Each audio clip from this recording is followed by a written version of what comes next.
Hi everyone, I'm Sophie and welcome to the video. Despite the clickbait title and the sad thumbnail, I'm not actually completely leaving the NHS, but I am dropping my hours and I am moving into private care. I've been wanting to do this for a while, and I've had a job lined up in the old nursing home we used to work in, and I've got that job now. It's just a case of starting. But yeah, so I wanted to leave for a while, and I just wanted to explain the reasons, basically. Me dropping my hours and leaving the ward, as it were, is nothing to do with the hospital, nothing to do with the ward I work on, nothing to do with staff members, anything like that. It is purely because of the stress that the NHS as a whole puts on nurses, and I'm sure other members of staff feel the same. But for me, being newly qualified and sort of pushed into roles that I probably shouldn't be doing, that has sort of played a part in the way that I feel and why I want to move more into the private sector. If you haven't been watching my videos, I'll give you a little introduction to who I am and what I do. As I said, my name is Sophie and I am an elderly care nurse. I work in elderly medicine. I have been qualified since September 2018 and I really do enjoy my job. I love working in elderly care. It's something I've wanted to do since I've started working in care. I'm 22 and I went straight from college to uni and have qualified with my degree. I've worked on the ward I currently am working on since September 2018, so that is 7 months? October, November, December, January, February, March, April, May, April. 7 months, nearly 8 months, and I have really enjoyed myself there. I have learnt something new every day, but I've been there, well, as I had my final placement there in my third year at university. Technically I've been on that ward since May of last year, so nearly a year. I have got used to all the staff, I know how everything works. I am sort of now seen as a more senior person there because I've been there for a while. However, I'm still in my supernumerary time, so I'm still learning myself, so it's been quite a weird challenge to have to still be learning but also teaching other people.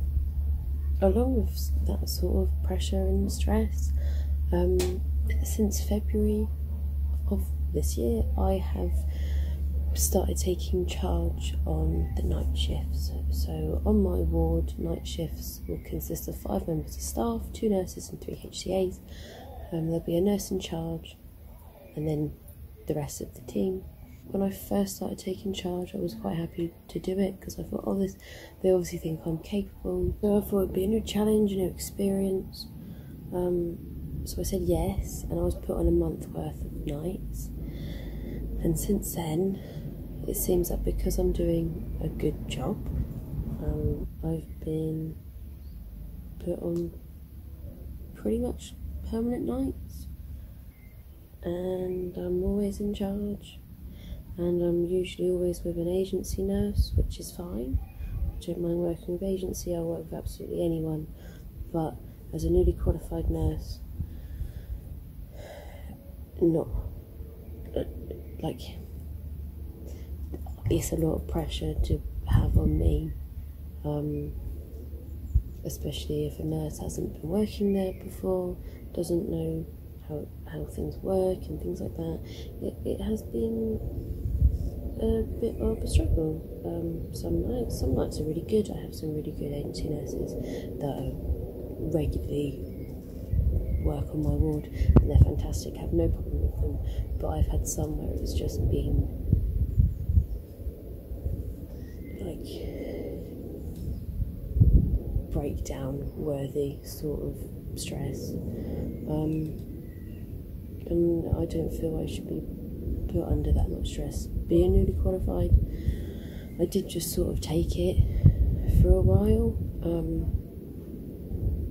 I was like, oh, I'll be fine, it won't be like this forever, I'll just get through it and I'll be okay, sort of thing. But being put on permanent nights, it really, really affected me. I wasn't seeing my boyfriend or my family or friends that much. It was really difficult to want to do stuff. I'd do 3 nights in a row and then I'd be like, I don't want to do anything for the rest of the week. Especially now it's getting hotter, it's more difficult to sleep in the day, all that kind of stuff. I wasn't eating properly, not drinking enough, not sleeping properly. I was getting really poorly. I got some viral infection and came up with a rash and all this. It's going now, thank God, but you know, I've been really down. That's just from the nights and stuff, and even on my day shifts it can be challenging. We're meant to have 8 to 12 patients each on a day shift, but I've only had a few day shifts in the past couple of months, and every single time I've had more patients than I should do. A couple of weeks ago I had 16, which is very unsafe. It's no one's fault, there just wasn't anyone to come on the shift, I guess. I don't know, we're very short staffed, and that stress sort of just adds to my feeling of, I don't know what the words are.